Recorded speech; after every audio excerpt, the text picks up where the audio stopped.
Bien évidemment, avec tout ce qui se passe, donc toutes les évolutions, on se dit il est important que les entreprises puissent travailler de concert. Exactement. Parce que si elles sont chacune dans un silo, finalement, Exactement. il n'y a rien qui peut se passer pour que on puisse prendre en main les enjeux climatiques, justement les problèmes sociétaux et sociaux qui peuvent exister avec justement cette disparité qui est de plus en plus grande des richesses. Donc quel est le lien qu'on peut faire et à mettre en place? Donc, est-ce que ça, c'est une des réponses auxquelles... Totalement raison. En réalité, face aux enjeux et à l'importance des enjeux, qu'ils soient sociaux ou climatiques, une entreprise seule n'a pas l'échelle d'action suffisante. Et on voit que de plus en plus, et c'est pour ça que Danone a été à l'initiative de 2 grandes coalitions, Business for Inclusive Growth sur les inégalités et One Planet Business for Biodiversity pour lutter contre la perte de biodiversité. Dans les 2 cas, il n'y a que le mode de la coalition, c'est-à-dire des entreprises qui parfois sont en concurrence, qui sont des concurrents sur des marchés, s'allient pour le bien. Parce qu'ils savent que vu l'importance des enjeux, seul, c'est pas possible. Et j'ajouterais même, quand les entreprises définissent, par exemple en France, leur raison d'être, le meilleur accélérateur de raison d'être, c'est les coalitions. Parce qu'en réalité, votre raison d'être, vous la déployez réellement quand vous êtes dans une démarche collective avec d'autres entreprises. Et donc je pense que les coalitions, c'est pour demain l'importance de l'impact du business et des entreprises sur des sujets de société, sur des sujets climatiques et sur des sujets sociaux, cela passera par des coalitions et par des collectifs. Les entreprises qui agissent seules, c'est terminé parce que ça n'a pas assez d'impact et parce que par ailleurs, ça a beaucoup moins d'efficacité.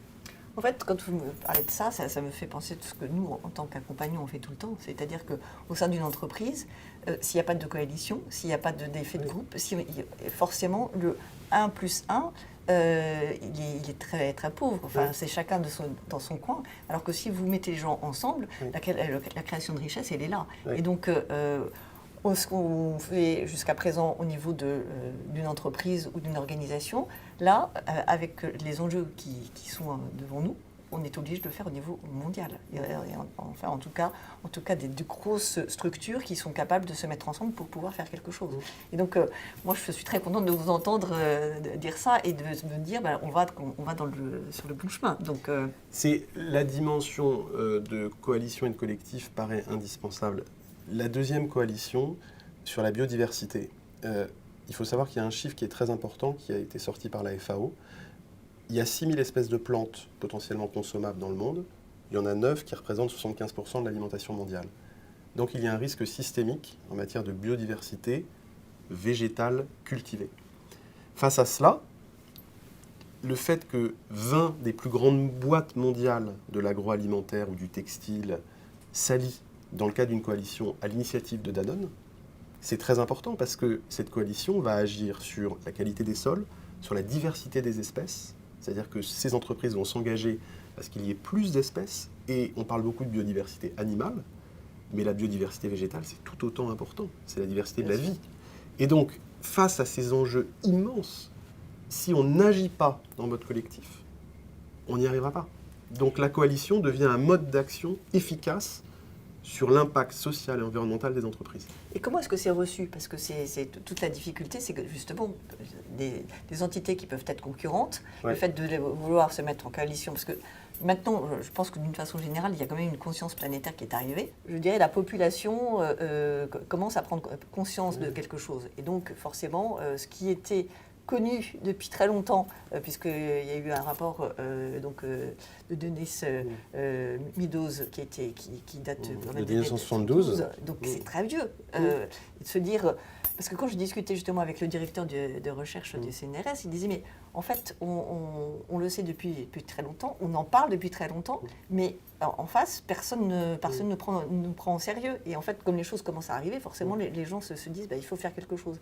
Mais il y a encore et nous on le voit bien en tout cas dans notre métier, quand on veut emmener les gens vers quelque chose, il faut prendre là où ils en sont dans leur je dirais champ de conscience, donc ce qu'on appelle le cadre de référence, pour qu'on puisse ouvrir le cadre de référence de chacun pour pouvoir trouver justement cette place de coalition qui va permettre de faire autre chose. Donc comment vous y prenez pour justement emmener les uns et les autres qui sont peut-être des sociétés concurrentes à la vôtre, pour les dire il faut quand même qu'on fasse quelque chose?